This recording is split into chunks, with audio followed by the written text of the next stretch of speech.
السلام عليكم. النهارده بقى هنعمل مع بعض الفول عشان نسحر بيه على السحور في رمضان ان شاء الله. النهارده يوم في شعبان. كل سنه وانتم طيبين ويعود علينا بالخير واليمن والبركات جميعا ان شاء الله.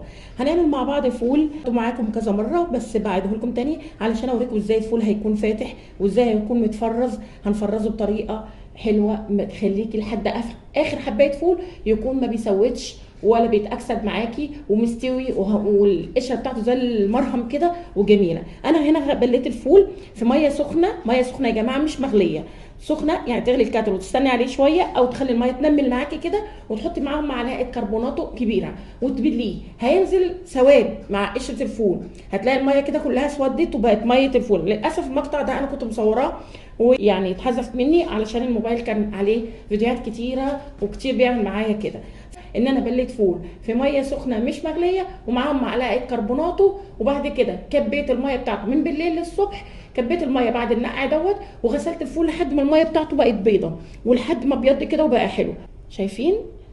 غسلت بقى الفول بتاعي وغسلت معاه فول مدشوش، بس انا حطاه في طبق تاني شايفينه اهو، وعدس لان ما ينفعش انا احطه دلوقتي في القدره، فما ينفعش العدس والفول المدشوش يبقى في قاع القدره هيشيط مني وهيعمل. فانا نقصته كده، كنت حاطه كله على بعضه في الوش في البوله ديت، فنقصت شويه هنا لحد ما نعبي القدره بتاعتنا. القدره بتاعتنا الجميله اهي، ولو عندك حله ضغط تحط فيها، بس احنا النهارده هنعمله في القدره.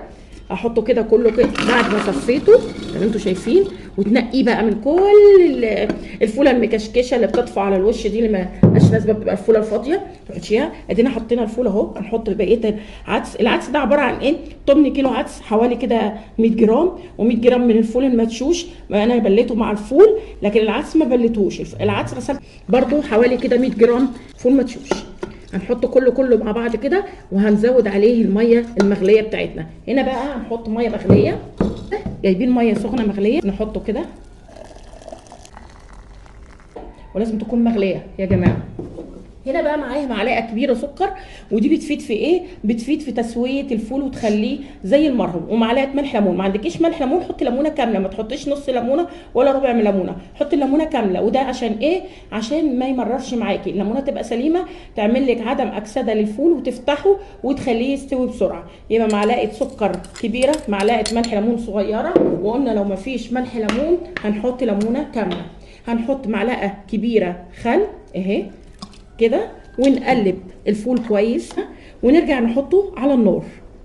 وهوريكم ازاي دلوقتي يتحط على النار. هغطي كده ونحطه على النار. انا حطيته على النار يا جماعه، وبقلبه كده من تحت لفوق عشان العدس ما يركزش تحتي ويشيط مني. واول ما يغلي هوطي عليه واظبطه، وبعد كده ارجع لكم بشكل الفول النهائي ونشوف التركايه اللي بعد كده ايه. اول ما بدا غلى اشيل الريمه دي كده اهو اهو، وابتدي بقى اوطي عليه، احرك الفول من مكانه عشان احط شياطه.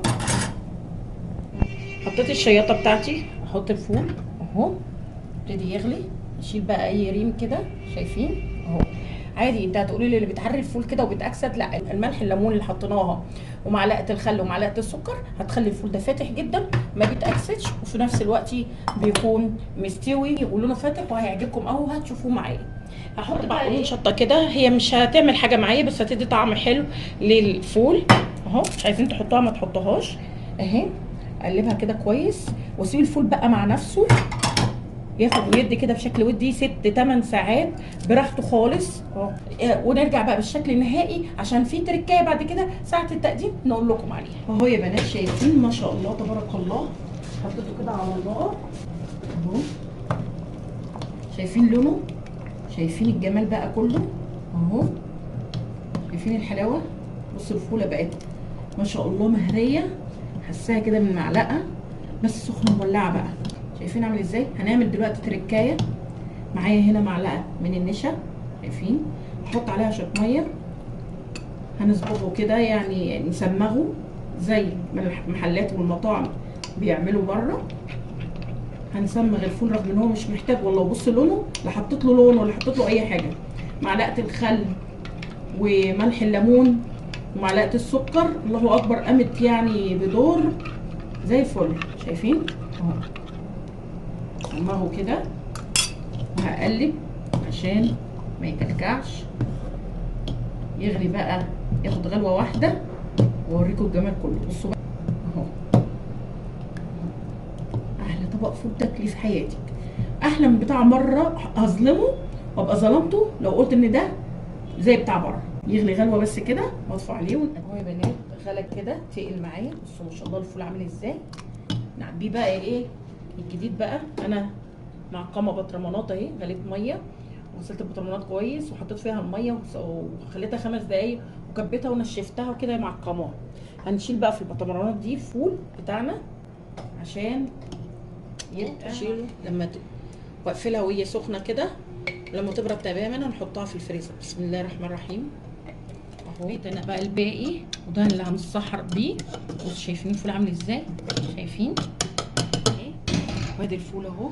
نعمل طبق عنب بقى دلوقتي، مش محتاج انه يتهرس ولا يعني مش عايز يتهرس بالشوكه ولا باي حاجه، هو كده كده ما شاء الله الله اكبر بيتحدث عن نفسه. نحط له بقى التحويجه بتاعته جميل، نحط شويه كزبره كده. احلى طبق فول في حياتك ممكن تاكليه اهو. فرزانه بقى الفول لما يبرد تماما نحطه في الفريزر. تطلعي بقى البطرمان كل يوم، لا تحطي في اكياس ولا تحطي في علب بلاستيك ولا حاجه. دي الطريقه الحافظه اللي تخلي الفول طول عمره ما يتاكسدش معاكي ولا يسود، وزي ما انتم شفتوه ناعم جدا. عايزه اوريكم فولايه، بصوا ما شاء الله، بصوا عامل ازاي. بصوا والله العظيم مرهم، مش مستحمل مش مستحمل. الفوله بتتحدث عن نفسها يا جماعه، وما حطيتش بقى لون ولا طماطمايه ولا بابريكا ولا الكلام ده كله. هي معلقه الخل، ملح الليمون، معلقه السكر، تخلي لك الفول ده دايب دوب كده، دايب دوب. يلا بقى انا كده خلصت الفيديو بتاعي. لو وصلتوا لحد هنا ما تنسونيش في الشير واللايك والاشتراك، والسلام عليكم ورحمه الله وبركاته. صوما مقبولا وافطارا شهيا.